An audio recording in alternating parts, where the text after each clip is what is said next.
going to notify him last night, but we decided not to do that because Washington leaks like I've never seen before. There's no country in the world that leaks like we do. And Washington is a leaking machine. And I told my people we will not notify them until our great people are out. Not just in, but out. I don't want to have them greeted with firepower like you wouldn't believe. So we were able to get in. It was top secret. It was kept. There were no leaks, no nothing. The only people that knew were the few people that I dealt with. A leak could have caused the death of all of them. Do you remember all the details that Obama gave out with regards to who took down bin Laden, SEAL Team 6, all the information, thanks to Judicial Watch, that we know they gave to those filmmakers? And what happened? 17 SEALs from SEAL Team 6 ended up being killed by the Taliban August 6, 2011. Therefore, why are we surprised that Donald Trump wouldn't tell any of the Democrats on Capitol Hill that we're going to take down Abu Bakr al-Baghdadi? And we actually have the president of Judicial Watch with us here in studio.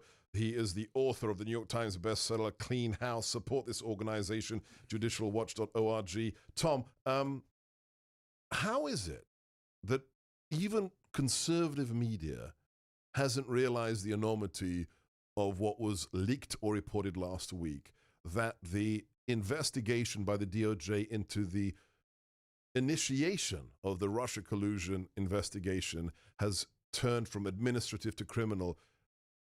That is a big, big change, isn't it? Yeah, when something like that comes out, you're interested in just reporting the information that you've learned. Right. But as time passes, you realize the enormity of it. And we've all been concerned about the biggest corruption scandal in American history, which was the targeting of President Trump, or then candidate Trump, continued into his administration.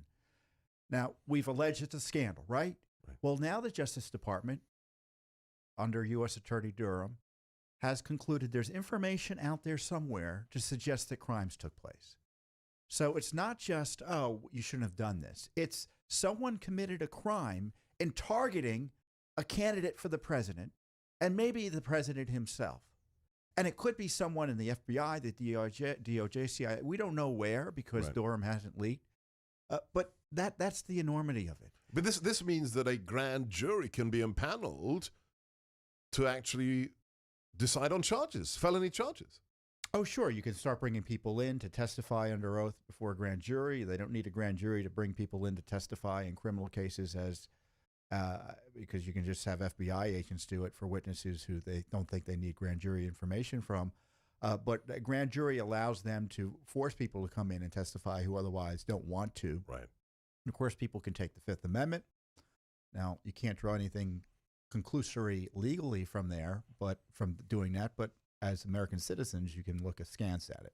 Now, given all the work that you've done, and you and your colleagues, Chris Farrell and everybody else at Judicial Watch, have been the tip of the spear in uncovering the corruption with regards to the Russia collusion, it's clear that crimes were committed against candidate Trump and then President Trump, correct? Yeah, I suspect what he found is that, because there's a whole host of potential crimes, conflicts of interest, abuse of power, conspiracy.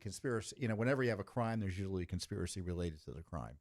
But I think what happened is they uncovered the key fact that the Obama administration, working with the Democratic National Committee, Hillary Clinton, Fusion GPS, and who knows who else abroad, concocted the idea that the Russians were colluding with President Trump. Like the dossier, to the degree it referenced Russia intelligence sources, there never really were any Russia intelligence sources. That Joseph Misfud, when he was putting this idea of Russia dirt on Clinton into George Papadopoulos' head, he wasn't doing it because he had details from Russia. He was doing it at the behest of his paymasters, purportedly, in Western intelligence. So I think that's the conclusion, that it was all concocted, this theme of Russia collusion, by the deep state, the Obama administration, for political purposes. And if that was done, there are serious crimes associated with anyone who was involved in that. Do you have confidence, given how long you've been doing this, Tom Fitton, that people are going to get charged with felonies and go to prison? I don't have confidence, but I have hope. And you never know. Comey was fired. Sessions was fired. Barr came on and shut down the Mueller operation.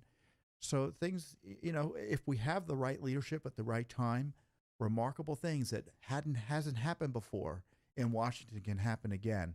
And certainly nothing's going to happen if we don't keep on getting the information out. And that's what Judicial Watch is doing, which is uncovering the scope of the scandal.